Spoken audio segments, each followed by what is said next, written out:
A lot of sensitivity. This niacinamide is going to help to strengthen the barrier of the skin so that it can handle that and tolerate it more easily.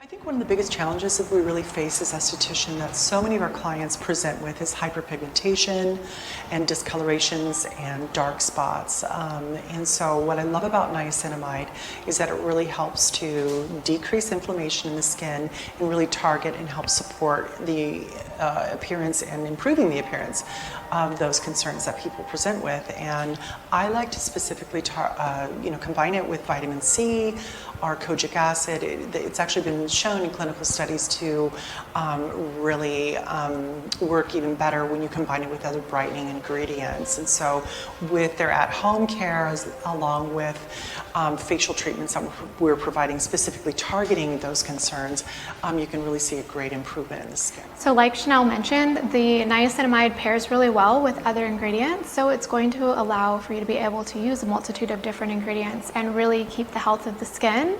Another really great thing when you're working with hyperpigmentation, we have a lot of clients that will come in that are pregnant or nursing, and they've had a lot of hyperpigmentation due to that.